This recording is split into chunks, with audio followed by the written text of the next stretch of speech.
Right now, some of the most sophisticated investors on Earth are in a bidding conversation over a garbage company. Not a tech startup, not an AI lab, garbage trucks. The company is worth north of $20 billion, and buyout firms want it private, all to themselves. Why? Because your boring $30 trash bill is one of the most quietly perfect businesses ever invented.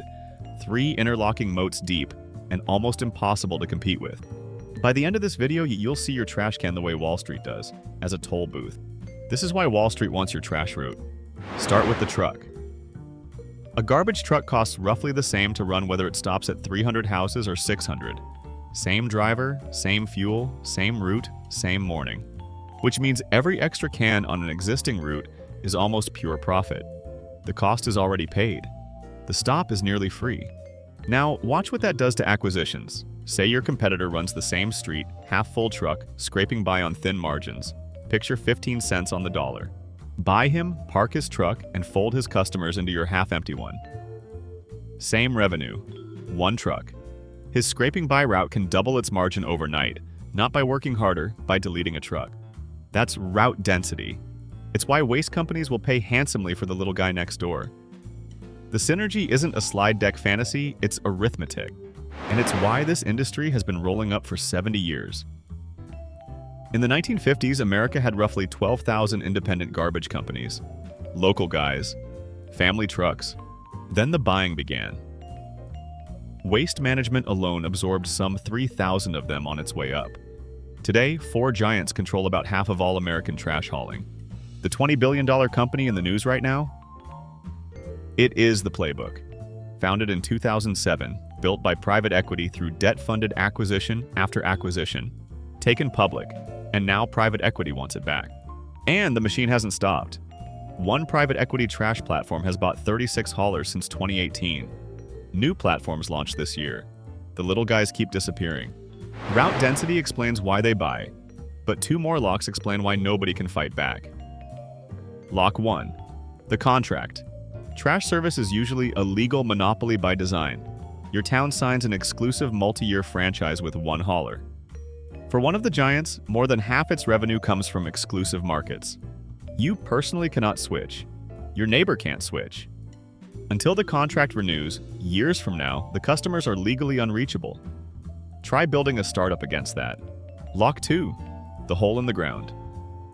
In 1988, America had about 8,000 landfills. Today, roughly 1,250. Permitting a new one takes 5 to 10 years, millions in studies, and a public that shouts no at every hearing. Then federal law makes you babysit the site for 30 years after it closes. So the incumbents own the only holes.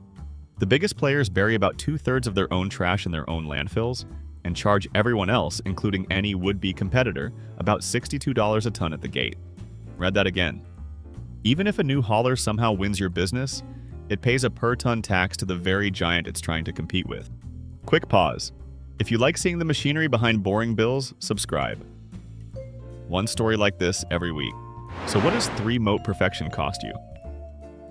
Pull up 4 decades of government price data, and the answer is sitting right there. Since 1983, trash collection prices have climbed about 4.5% a year, against under 3% for everything else. Compounded? That's a 500+% climb, outrunning inflation for 40 straight years. And when contracts renew, it's not gentle. One Pennsylvania town just watched its quarterly bill jump 73% in a single renewal. Its neighbor, 71. Regulators have noticed.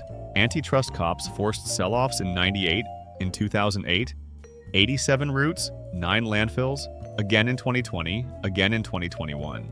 It barely mattered. The industry consolidates faster than the divestitures unwind it. The toll road keeps getting longer. Here's the lesson hiding in your trash can. The best businesses Wall Street ever finds aren't glamorous. They're services you can't refuse from providers you can't choose with costs that compound quietly. Water, power, parking, trash. When a buyout firm pays $20 billion for garbage trucks, it isn't confused. It's telling you exactly where the uncompetable money is. So next time the bill creeps up and there's no one else to call, remember the 3 locks, the dense route, the exclusive contract, and the last hole in the ground. 12,000 family haulers rolled into 4 giants, 8,000 landfills down to 1,200. 40 years of faster than inflation bills. That's not a garbage business, that's a fortress. Why Wall Street wants your trash route? Because you can't say no.